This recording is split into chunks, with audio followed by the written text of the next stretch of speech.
Mayong hapon kanatong tanan mga kahigalaan, no, mga kaigsunan. Kami nagpasalamat sa inyo nga pag-abi-abi usab kanamo kauban ni Brother Paul Alima.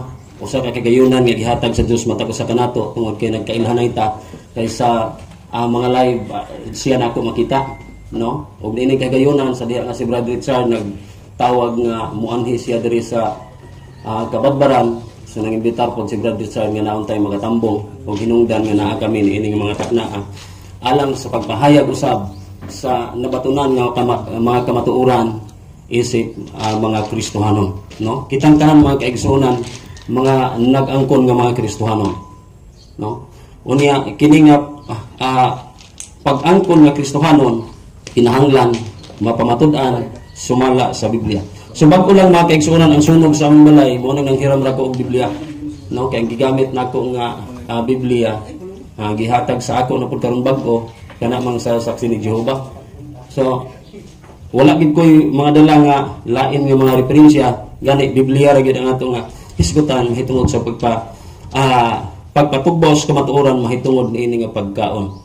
So kami isip mga reformador, no, kay ang amo nga leader usa man pud ka leader sa una kay karon ni paano na siya namatay si Pastor Victoriano Alima, usa pud ay ka first cousin ni Brad Paul Alima, no? Usa pud ka defender sa Katolik.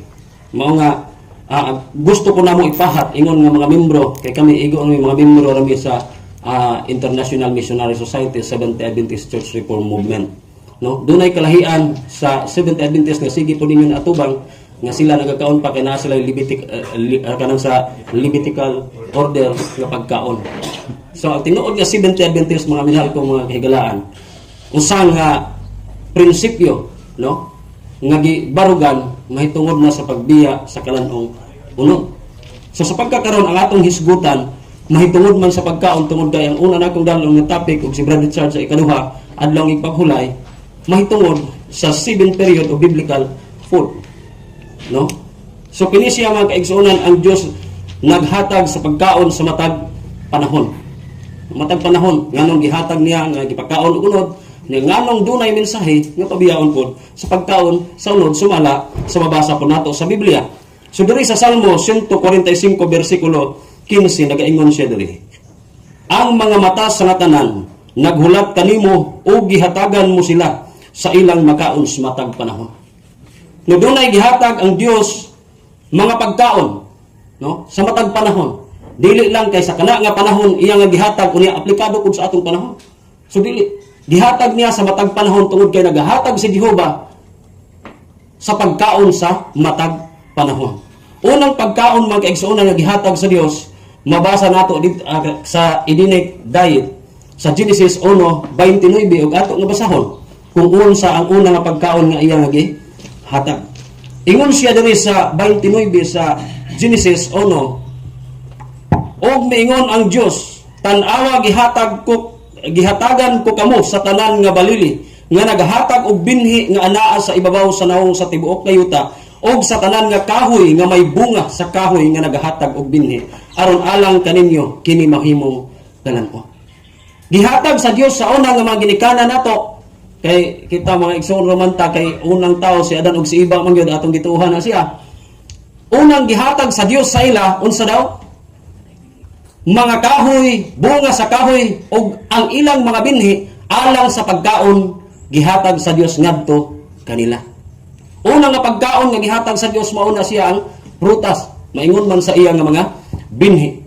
Ikaduha nga pagkaon human sa pagkahulog ni Adan ug ni Eva gihatag na pod ang additional nga pagkaon nga makita sa Genesis 3 bersikulo 18 ug atong basahon ang Genesis 3 bersikulo 18 nga nagaingon siya diri.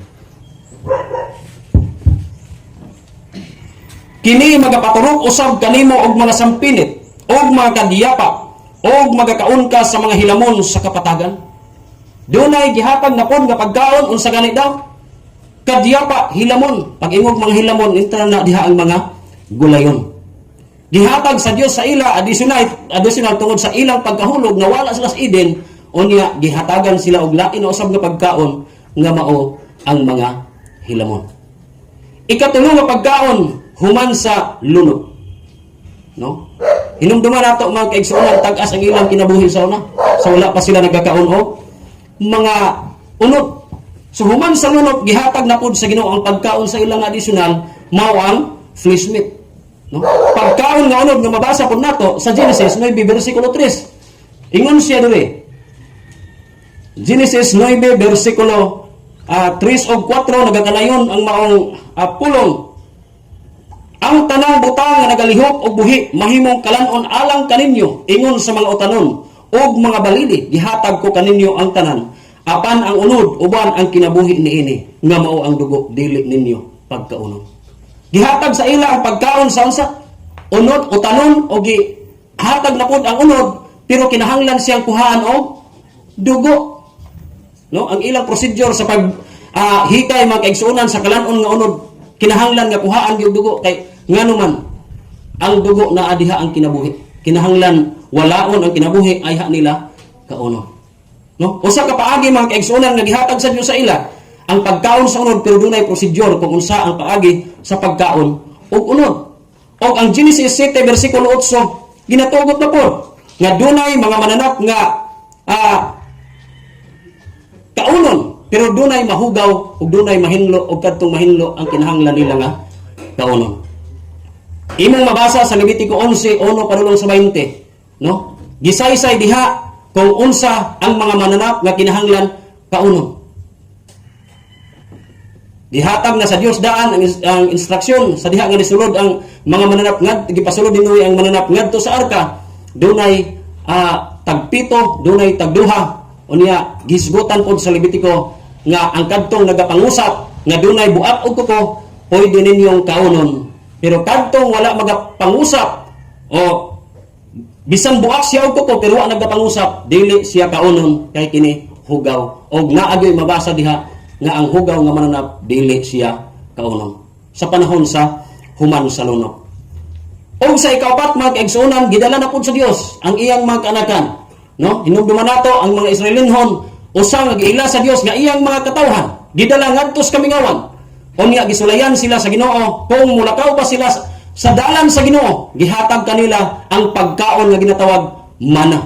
Asa nato mabasa nga mana ang gipakaon sa Dios? Exodus 16:4 o 31. Ato nga basahon ang maong teksto aron masabtan nato nga mauni siya ang ikaupat nga gihatag sa Dios ngadto sa iyang katawhan nga unsa ipakaon niya aron pagsulay kanila kung maglakaw ba sila sa dalan sa Ginoo. Pero ang nahitabo mga minahal ko mga kahigalaan sila nagbinagulbol.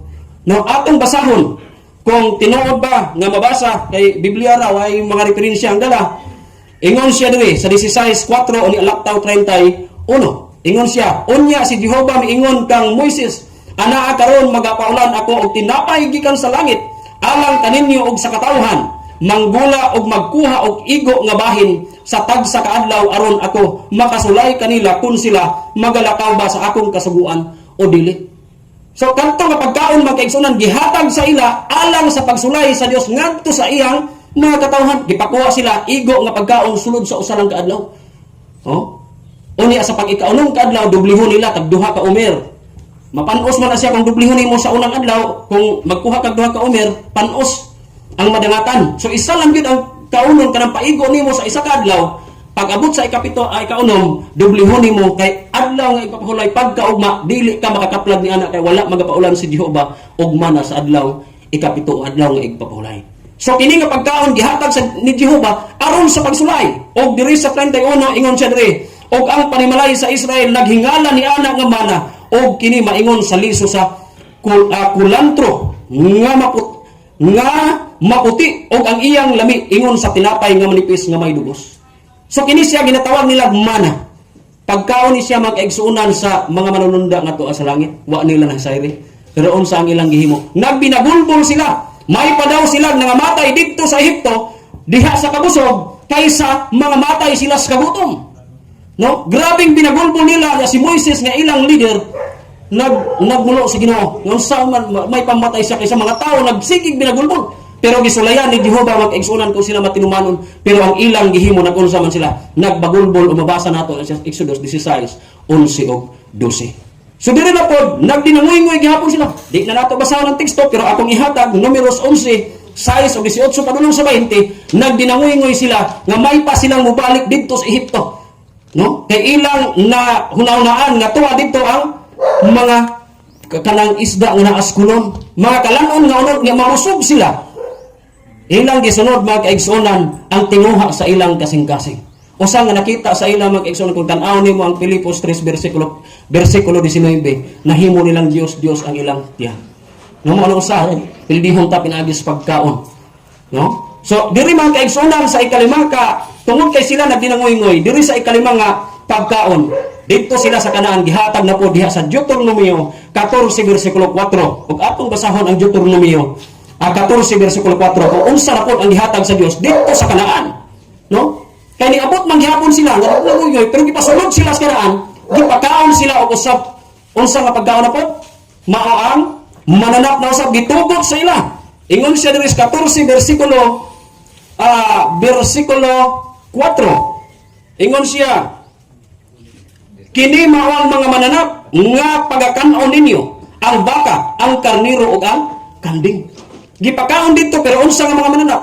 Gisgutan diri ang mga mananap nga naa diha sa Levitico sab nga mga mahinlo nga mga mananap. Baka unsa pagani to? Baka, karniro ug ang kambing. So diri ang ikalima nga pagkaon gitugot na usab siya. Unang pagkaon prutas, ikaduha ang mga gulayon gidugang ug ang ikatulo ang unsa man? Ang pagkaon nga unod ug ikaupat mao ang pagkaon nga mana ug gitugot na usab sa ikalima ang pagkaon og unod didto sa yuta sa Kanaan. Ingon pud siya diri sa 12 bersikulo 15 ug 16 sa maong Deuteronomio. Ingon siya diri sa 12 bersikulo 16. No, ako na sayo 15 ug 16. Ingon siya diri. Bisan pa ni ana makaihaw ka og makakaon sa unod sulod sa tanan mo nga mga ganghaan.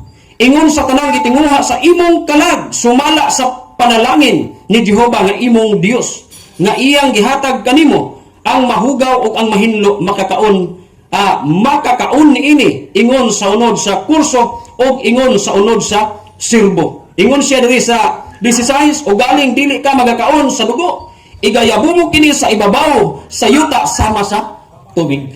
Gilikayan gyud nila ang pagpakaon usab sa dugo. So diri karon ta mga kaigsunan sa panahon nato, no?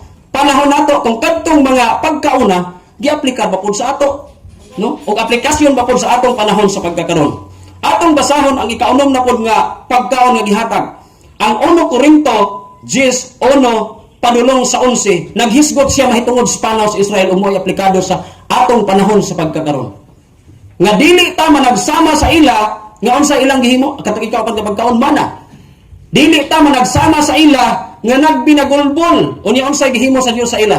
Gipangpahit sila sa mga bitin nga malala unya mo hinungdan nga sila nangamatay pila ka mga libo ang nangamatay ato. Mabasa nimo na siya sa 1 Korinto 10:1 padulong sa 11. Unya didto sa 11 insya kana gisulat ingon nga tugon alang sa nabutan niining katapusang panahon. So ang panahon mga kaigsunan ato nga katapusan kini siya. No? Siglo sa katapusan tungod kay kita doon na tay pagtuon mahitungod sa pagbalik ni Kristo. Kami isip nga mga reformador o mga Seventh-day Adventist Reform Movement nagabantay mi sa adlaw igpapahulay og napaabot sa pagbalik sa Ginoo. Naigingon among those who are waiting for the coming of the Lord, meat eating is eventually be done away. Hinungdan nga kami nagabiya usab sa pagkaon tungod kay gisulat nga tugon alang sa ato nga naabtan niining katapusan sa panahon. Ingon ang 1 Korinto 3:16 o 17 atong basahon. 1 Korinto 3:16 o 17. Ingon siya diri. 16 o 17. Wala ba kamo masayod nga kamo templo sa Dios o nga ang Espiritu sa Dios nagapuyo diha sa sulod ninyo? Kung adunay mulaglag sa templo sa Dios, siya pagalaglagon sa Dios. Kay ang templo sa Dios balaan og kanang temploha mao kamo. So usa ka isip templo sa Espiritu Santo nga nagapuyo sa ato ang mulaglag daw sa templo sa Dios laglagon usab sa Dios og kanang templo ha mao kamo. Atong lawas mao ang templo sa Dios. Ang Roma 14 bersikulo 29 og 20 og 21 nagiingon ni Apostol Pablo diri. Roma 14 bersikulo 20 og 21. Atong basahon ang bag-ong tugon nga giingon niya diri 14, 20 o 21. Ayaw mo ba ang binuhat sa Dios tungod lang sa pagkaon? No? Ingon siya diri, sapagkat tinuod malinis ang tanang butang, apan daotan nga buhat sa usa ka tawo, ang pagpahipangdol sa uban pinaagi sa iyang pagkakanon. Ang maayo mao ang dili pagkaon og karne, o pag-inom og bino, o pagbuhat sa bisan unsa nga makapangdol sa imong igsuon. Kung pagkaon ang makapangdol sa imong igsuon, ingon siya, maayo ang dili pagkaon og karne. Si Apostol Pablo makaigsuonan iya nang nakita da, no? Makapangdol, unya ingon dayon siya, maayo ang dili pagkaon og karne o pag-inom og bino og pagbuhat sa bisan unsa nga makapangdol sa imong igsuon. So kini kay gisgutan pagkaon man, gisgutan pagkaon ang iyang gisgutan nga makapangdol. Mao nang daghan kaayo ang debate bisan sa mga Seventh-day Adventist. Kami isip mga nagbantay usab sa adlaw nga ipapahulay nga mga ikapito. Magdibit naaghapoy pag tinukbilay pagtuo tungod kay sila magakaon man gihapon. No? Pero ang original nga Seventh-day Adventist ug mao ginatawag karon ng mga Reform movement nagabiya gini ana tungod kay mo'y prinsipyo sa matuod nga nagapaabot sa pagbalik sa Ginoo. So ingon siya diri sa Proverbio 12 bersikulo 10, ang taong matarong nagamahal sa kinabuhi sa iyang mananap. Apan ang taong daotan mao ang kabangis. Kung matarong nga tao unsa may himuon, iyang mahalon o panggaon ang kinabuhi sa iyang mananap. Pero ang taong nga daotan nagadagmal sa kinabuhi sa iyang mananap. So ingon siya sa Santiago 4 bersikulo 17, busa ang taong nga nasayod unsay matarong nga pagabuhaton og wala nagbuhat niini, siya nakasala. So usa ka sala mga kaigsuonan sa diha nga nasayod ka nga unsa ang maayo nimong buhaton pero di nimo buhaton, kana siya maoy usa ka sala. No? Ang nagamit sa Levitical order nga pagkaon, ingon sila sala bagyod ang pagkaon ug unod. Naay mabasa, no? Ang gisgutan diri mga kaigsuonan sa Isayas, atong ipabasa ang Isayas 22 bersikulo 13 o 14 kay kani siya sa Levitical bagyod. No? Naay giingon diri kung usa bagyod siya nga sala. No? Ingon siya ang Isayas 22 bersikulo 13 o 14 ingon siya diri, og aniya karon ang kalipay og kasadya ang pagpatay og baka og pag-ihaw og mga karniro, ang paggaon og unod og pag-inom og bino, mangaon kita og manginom kay og mga matay man kita. Og si Jehova sa mga panon mipahayag niini sa iyang kaugalingon sa akong mga igdulungog, sa pagkamatuod kamo dili pasayloon niining mga salaa hangtod kamo mamatay, miingon ang Ginoo si Jehova sa mga panon. No? Usa ka sala mga kaigsuonan ang gisgutan nga dili mapasaylo. Usa ka klaro nga pagkamatuod og didto niya sa langit mga kaigsuonan sa ikapito. 5 minutes. 5 minutes, okay, thank you. Dito niya sa langit ang pagkaon sa katawhan sa Ginoo makita sa Revelation 2 verse 7, mauna ang mga bunga sa kahoy. So naay decoration and restoration nga gihisgutan sa mga pagkaon nga biblical, no? 7 period of biblical food. Dito sa langit pagkaon na dito mao ang bunga sa kahoy o mga prutas. O sa Revelation 22 verse 2, ako pod mabasa nga giingon niya diri, dunay 12 ka klase nga magabunga sa matag bulan. Ingon siya, latas sa kaliwala sa kadalanan sa syudad, usab sa masigdadaplin sa suba, diha ang kahoy nga nagahatag sa kinabuhi nga may napulog duha kamatang sa mga bunga nga nagapamunga matag bulan ug tambal ang mga dahon sa kahoy alang sa pag-ayo sa kanasuran. Pabalik na sa diha nga niabot ang pagtugot sa Ginoo, pero sa pagpabiya niya tungod kay ibalik ta didto sa langit nun o paraiso nga nawala usa na kapagkaon mga kaigsuonan nga walay kamatayon. No, pagkaon na sa prutas o bisan gani sa mga mananap, ang lobo mag-ipon nagkaon sa baka.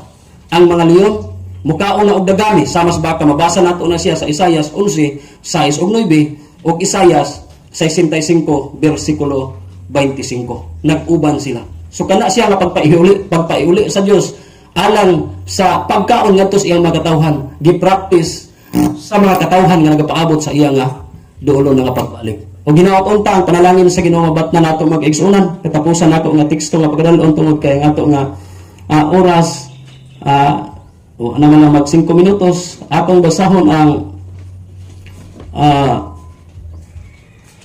Filipos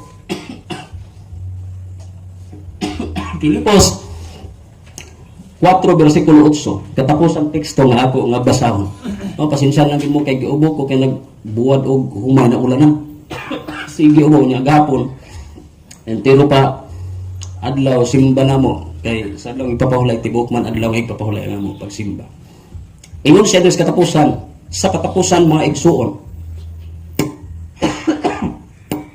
Bisan unsang butang tinuod, bisan unsang butang dungganan, bisan unsang butang matarong, bisan unsang butang ulay, bisan unsang butang hiligugmaon, bisan unsang butang maayong pamation, kung aduna may kahalangdon, kung aduna may pagkadalahigon, palandungan ninyo kining mga butang. So ang Dios magapanalangin kanatong tanan nga nagapaminaw ug ginaotunta nga ang grasya kadagaya nga ihatag sa Dios sa ato mabatnan sa matagos sa kanato. Ang Dios magpanalangin kanatong tanan.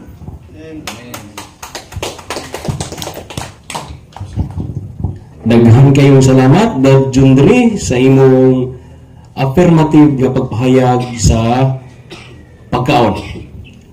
Usab atong isunod ang 15 minutos nga pagpahayag sa negative side. Ang tema mga pagkaon atong welcome si Bro Paul San Pablo Alima sa CFD. So, salamat, Brother Dihuldi. Sumura niya ang ating suon nga wagay hapdi. Whole day. O dili ni siya whole night.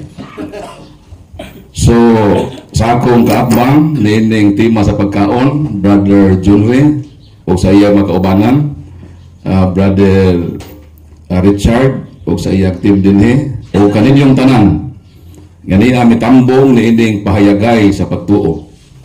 O natanaw sa atong live coverage sa Mr. Jamsey o sa atong Catholic Crusader Paul San Pablo Alipa.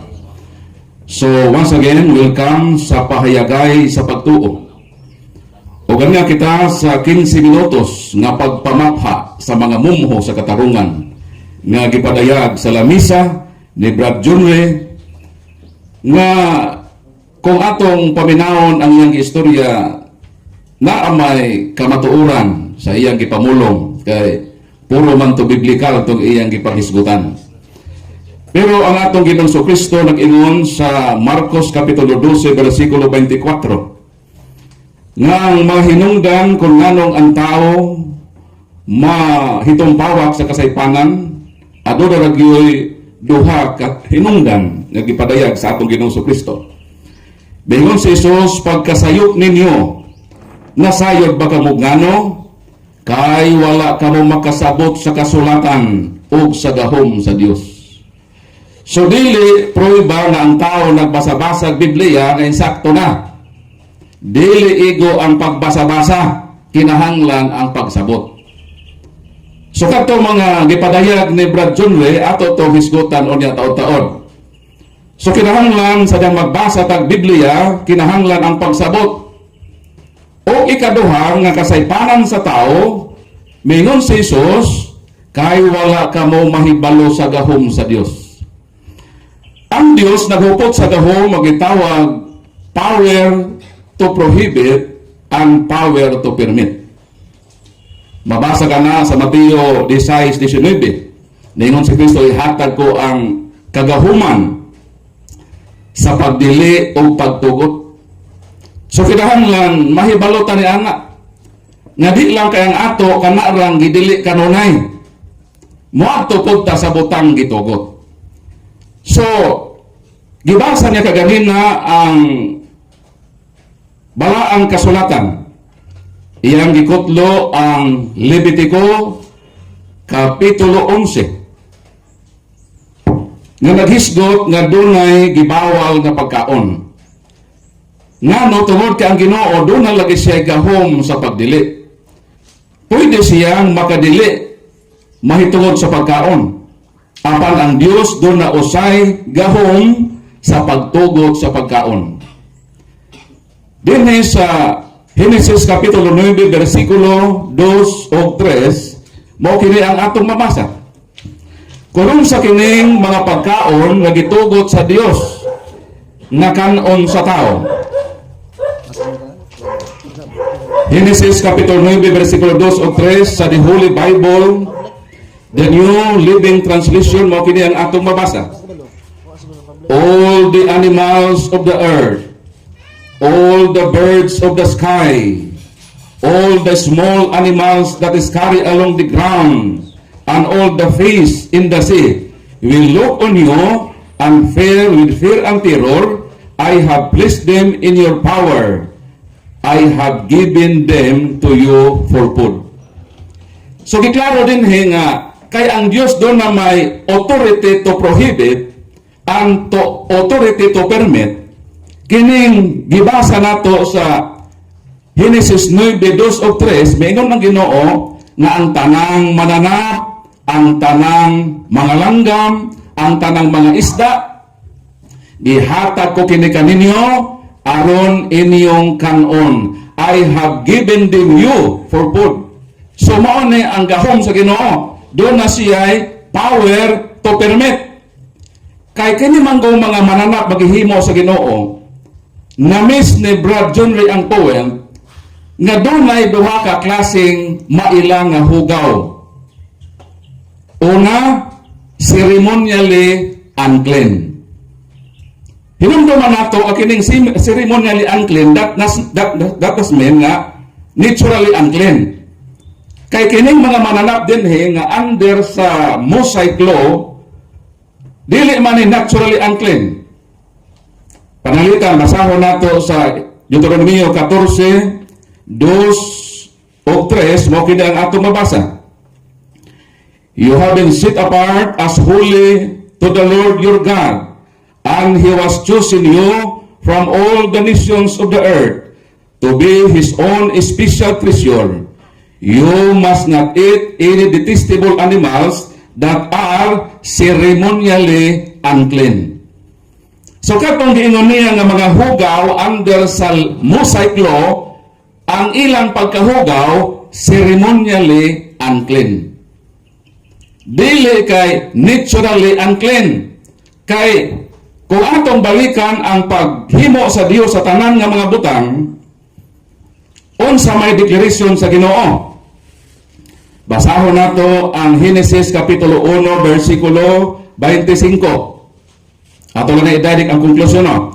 Busa gibuhat niya ang tanang matang sa kahayupan o mga ihalas nga mananap, nakita sa Dios nga maayo ang iyang gibuhat o nalipay siya. So during creation period, paghimo sa Ginoo sa mga langga, mga isda, mananap, ang declaration sa Ginoo, nakita sa Dios nga ang iyang gibuhat maayo o nalipay siya. Kanang hugaw manggod naturally, dili na ang Dios wala maghugaw, wala mag-create og hugaw. Kay against na sa teaching nga God is purity and God is the source of all purity. Kay kung mayon ta na ang Ginoo nag-create og butang nga naturally hugaw, so ang Ginoo dahil tinubdan sa hugawan, di na siya pwede. Kaysa Santiago 1:17, ang tanan mga maayong butang nagikan sa Ginoo. O ang prinsipyo sa Santiago Kapitulo 3 versikulo 11 o 12 nagkanayon, dili mahimo nga magikan sa usalamang katubod ang tabang o ang parat nga tubig. Ang kahoy nga igera dili makabungag olibo, o ang paras makabungag og igos, o ang dagat makahatag og tabang nga tubig. So kung ang Dios pure, hinlo, sa prinsipyo, dili man makapatungha ang tabang o parat o ang parat sa tabang nga tubig. So ang prinsipyo nga dili makaproduce ang hinlo nga Ginoo o mga butang nga hinlo. Mao nang sa kreasyon ang tanang maghimo sa Ginoo dili na siya naturally unclean. Kanos ang nahimong giisip na nga hugaw? Under na sa mosaiklo. Ang iyang kategorya sa pagkahugaw, ceremonially unclean. Muna ato hinumduman, kay kung naturally unclean pa, so ang Ginoo dili niya ipakaon. Sa Genesis 9, masa may kaingon sa Ginoo, balik ko basa. All the animals, all ha, wala inagsam. All the animals of the earth, all the birds of the sky, wala ingon nga sam. All the fish in the sea, I have placed them in you, in your power, and I have given them to you for food. Sa ato pa, kay iya maning gibuhat nga maayo, so ang Dios do na siya gahom nga itugot nga kanon kini, kay di man ay naturally unclean.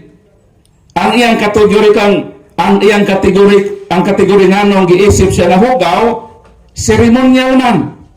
Ceremonially unclean. So kay ceremonially unclean, pwede po na ang Ginoo iyang ipakaon sumala sa atong mabasa din sa Marcos. So may iyon sa Ginoo. Marcos Kapitulo 18-19, the Holy Bible Amplified Version.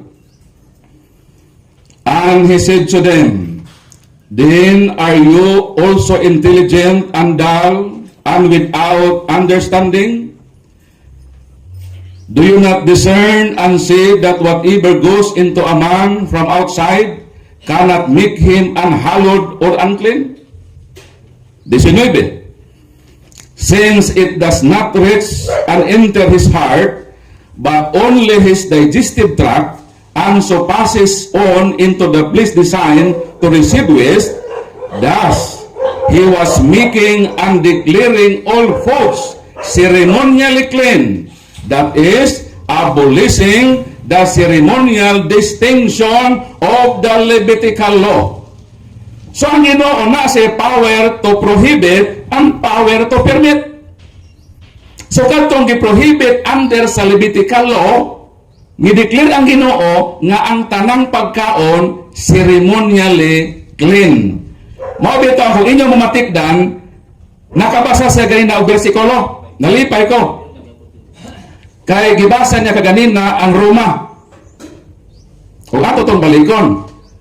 Roma Kapitulo 14, versikulo 20. Ayaw gubaa ang binuhat sa Dios tungod lang sa pagkaon, sa pagkatinuod, malinis ang tanang nga mabutan. Sa ato pa ang Ginoo kay na power to permit and power to prohibit. Ang atong nabasa sa New Testament, nag-declare ang balaang kasulatan nga sa pagkatinuod, malinis ang tanan nga mga butang. Mo nang sa ato ceremonially clean na ang giprohibit sa Ginoo sa Israel nga ceremonially unclean. So mao ni ang wala ipasabot sa ato mapinangga. Kay para nila hugaw ang mga mananap pagisgutan na baboy katumaway pikas ang kuko ni mausap. Nipilit sila dito sa gitawag nga Levitical law. Kami mga Katoliko, ang among pagsabot sa balang kasulatan is holistic. Dili lang kay pudjot-pudjot lang o bersikulo sa Biblia. Dayon kanang gisgutan din ha nga balaod sa ceremonial law sa Old Testament nga gideclare nga ceremonially unclean. Mao ni ang na-miss nga poet ni Brad Junre. Na sa iyang pagbasa, wala niya ipasabot kung kangkin sa binding kini nga balaod. Dili kay sa dang magbasa tag Bible nga parang morabag kita ang gisdutan. So, for example, baboy. Ang baboy bisan tuod kung pikas ang kuko niini, dili man kini mousap sa kinaon, busa hugaw kini alang kaninyo. So na ay mga tao gisutan hugaw kini alang kaninyo. Pag magbasa kag Bible, imo nang ipadayag, ipasabot kung kinsa kining mga tao nga gisgutan hugaw kini alang kaninyo. Kinsa nang kaninyo? Remaining 5 minutes. Iatras lang sa versikulo 2.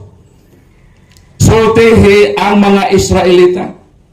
So meaning kanang hugaw kini alang kaninyo, retirado to sa Israel.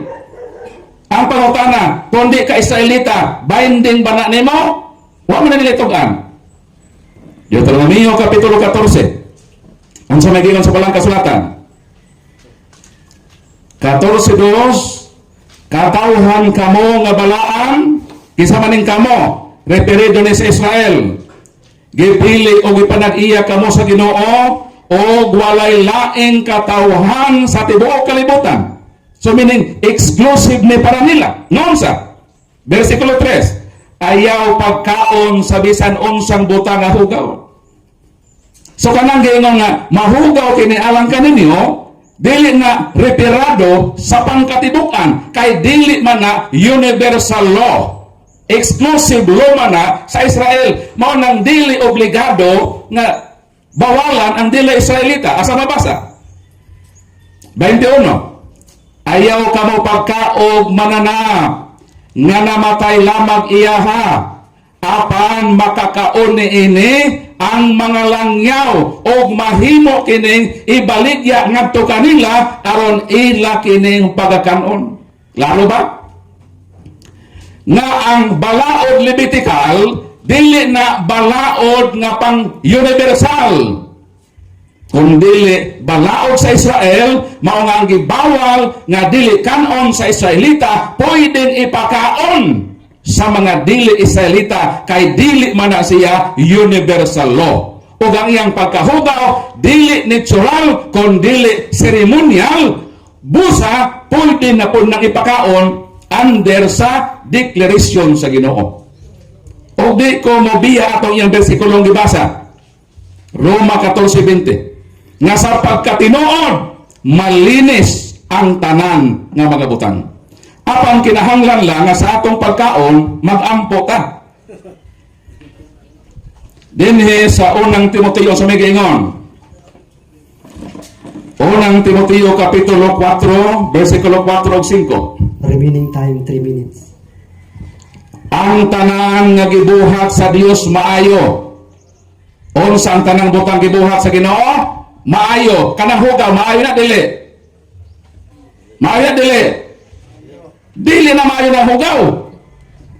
Walay butang nga angay balibaran kon dawaton nga may pagpasalamat. Versikulo 5. Kay gihinluan kini pinaagi sa pulong sa Dios o sa pag-ampo. Mao nang importante din ang power to prohibit and power to permit. Wa man tay supak nga Ginoo nagbawal sa mga Israelita. Pero ay apel-apel dito. Kay mahugaw kini alang kaninyo man.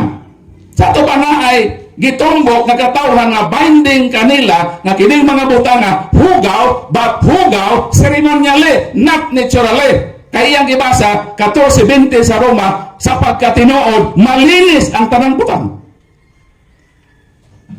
Mao nang Katoliko mukaon. Kaya iyan naman itong gibasa. So mismo si Mr. John Ray nagpamatuod nga malinis ang tanang mabutang. So sa kumit, hisgutan na mo ini nga okay naman siya nga malinis. So manang dili ta under sa Levitical law. Ang gibawal sa Israelita, gitugot ka na nga ipakaon sa mga dili Israelita.